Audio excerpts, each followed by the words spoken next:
Many people very talented. The kids were so cute. The people in general were really nice. First topic. Nigeria waiting with me in Nigeria. Guests were dressed in pink and blue. Dangerous this place was. Don't go to Nigeria. Don't go to Nigeria. Be careful.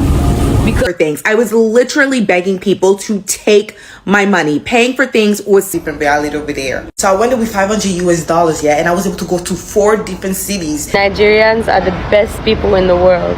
Let me tell you why. I didn't know I needed a visa. Okay. So I went with my American mind. Hello wonderful people, welcome back all to the channel. They are back, guys. They are back. The people that traveled to Nigeria for dirty December, or people that went to Nigeria to visit, they are talking about their first experience in Nigeria, how Nigerians treated them. Let's listen to what they have to say, then I'll come back and talk more about this topic. My video. My sister. My sister. And I'm African. Your coat is so nice. Come. It's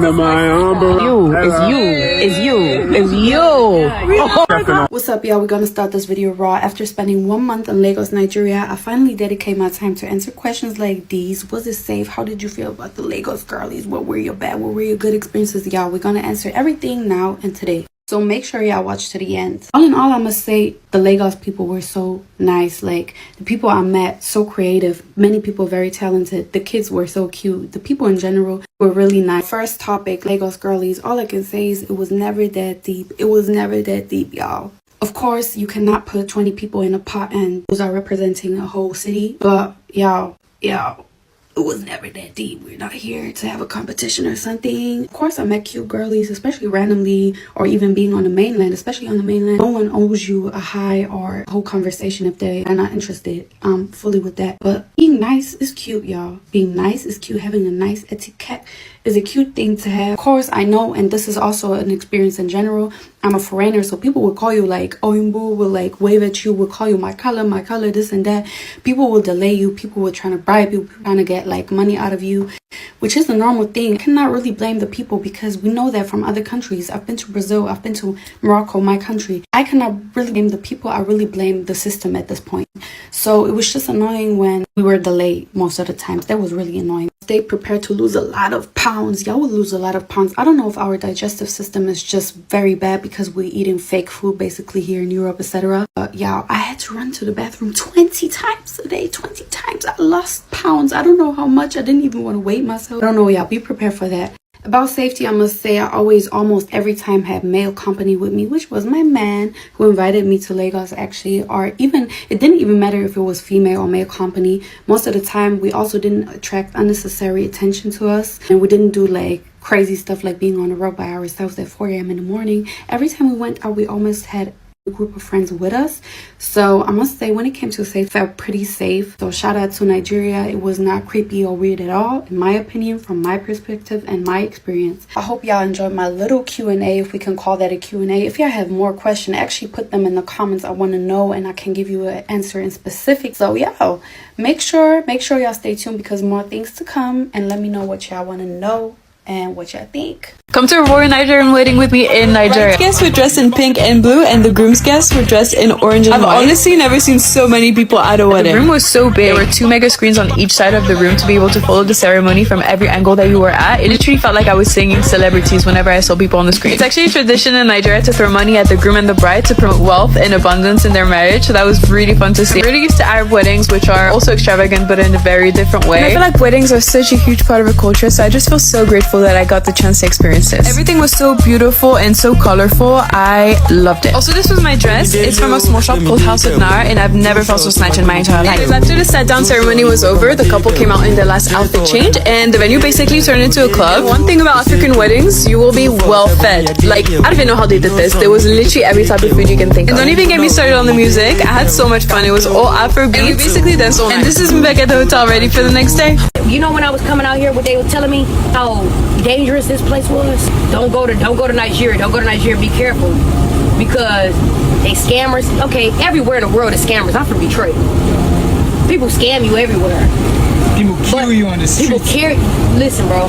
My daddy was murdered. My dad was murdered. I was in the 10th grade, shot in the head, bro. Wow. My sister was murdered 3 years ago, shot in the head, bro.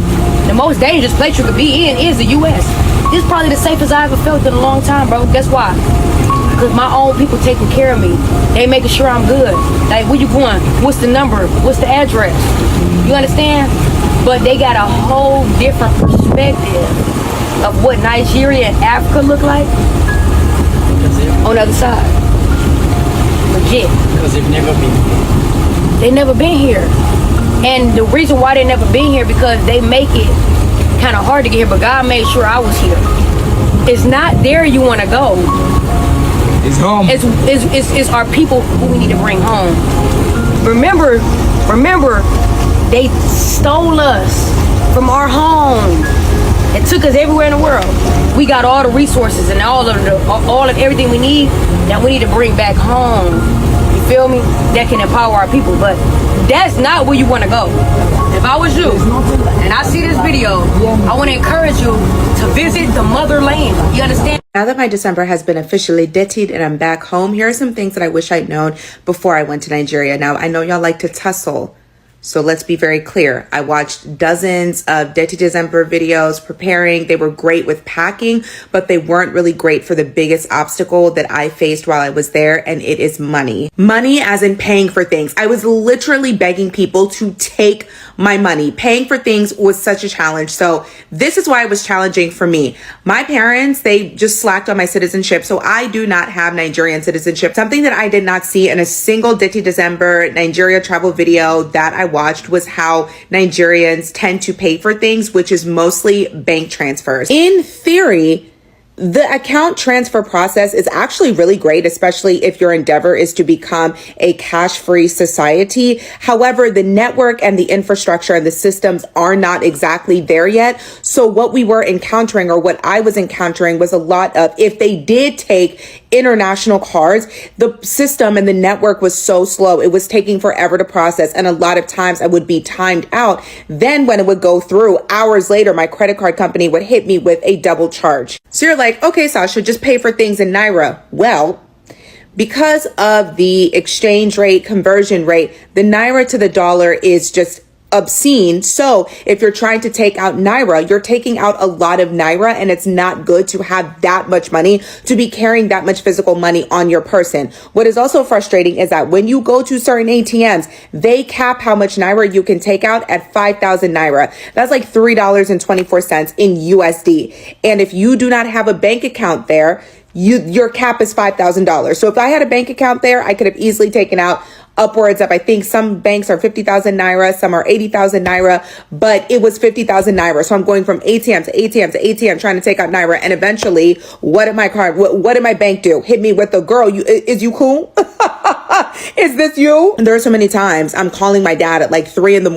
in America because, there's a 6-hour time difference. It's 9 a.m. or 10 a.m. or, noon where I'm at, and I'm trying to pay for things. And I'm like, hey, daddy, can you, send the money to this place as the account transfer? So it's just something to be mindful of. Also, if you plan on using an international card, tell them at the front, because I was at this store. I was trying to get like all of these clothes. I had $400 or $500 worth of clothes in my hand. I get up to the register, completely spaced out that I needed to ask them if they take international card.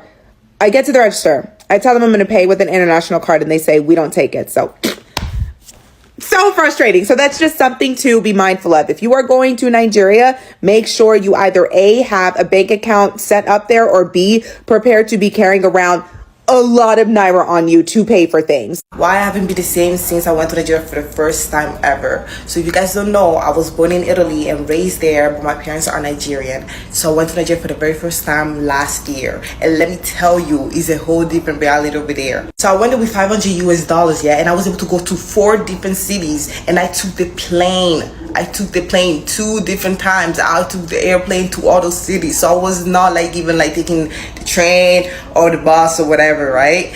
And plus, I was able to rent out a whole hotel, the entire building for myself. I was going to clubs and studios, all of my dime. Imagine. Over there, you can set up a store in the middle of the road with no government, no permit stuff, and make money the same freaking day. Like over there, your money lasts and has values. I was living in mansions as well. I was not living in no apartments. I'm telling you, life is fast over there. Nigerians are the best people in the world. Let me tell you why. You have the ones that are always smiling. always dancing, singing, laughing, and each one of them have a story to tell. There's this new podcast called Pep Talk Niger, basically about people from Nigeria, anywhere around the world. They come on the podcast, whether you're at the top of the hierarchy or all the way down there, you share your story. I beg you people should not come for my dry lips. As you can see, the weather is very... So the first episode is going to be with a Danfo driver.